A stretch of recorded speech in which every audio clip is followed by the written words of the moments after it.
Welcome into sports, everyone. I'm sports director Matt Dowell. Tonight is all about the NFL draft, and the Carolina Panthers were the star of tonight's show. The Panthers with the first pick in this year's draft, and as expected, they have taken Alabama quarterback Bryce Young first overall, a player they hope can be a franchise quarterback for them. Joining us now is our Amanda Poole, who is live at Bank of America Stadium, where the Panthers have been having a draft party all night long. Amanda, Bryce Young is the guy for the Panthers, and he's a player that they are very excited about. Yeah, it doesn't look like it right now, Matt, but there was a party on this field, and it was raining. It was pouring rain. I was in the middle of it, but nobody cared. They were just excited to hear Bryce Young's name called. Carolina wanted a franchise quarterback, Matt, and they got one. Whatever Bryce Young lacks in size, he makes up for in talent. He actually joins Kyler Murray as the two shortest QBs to be drafted as the #1 pick. Charlotte is getting a guy that knows how to win, an extremely good playmaker, something the Panthers have been longing for since 2019 when Cam Newton's first run with the Panthers came to an end. Scott Fitterer and head coach Frank Reich saying what impresses them most about Young's ability is to process information and his leadership on and off the field. Reich saying Bryce is the best of the best.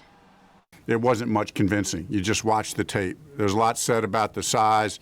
At the end of the day, there's a lot of factors that go into it, but we're coaches, we're scouts. We watch the tape. And when you watch the tape, Bryce Young's the best player. Just over the last couple of years, the study of him was something that they really felt strongly about. When we met in February, there was just overwhelming conviction for him during our draft meetings. Coach actually had just gotten here at the time. He's putting the staff together.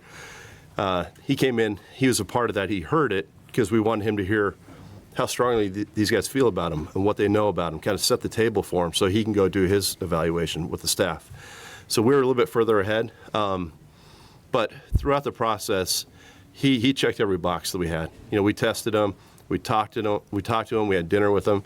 And just every time we met with him, we felt more and more convicted. And we liked all the guys, but Bryce was a guy that we really felt strongly about. Now, Amanda, while Reich and Fitterer are happy, so is the guy they picked. You just got off a Zoom with Bryce Young. What was his reaction to being the Panthers' choice?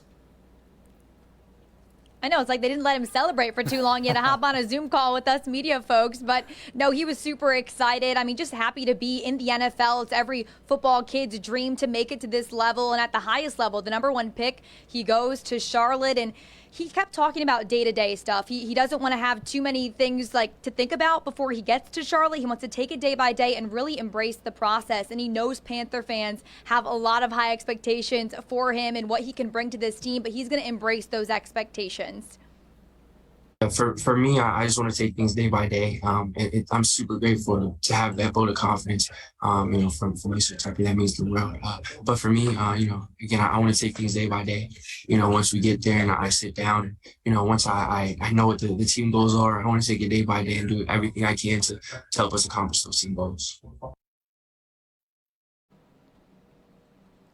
Matt, I'm curious to see how this offense will look under the new quarterback, but Coach Reich did say after the draft party that he still has to earn his spot in that #1 lineup. So curious to see how Young will do competing ahead of the season.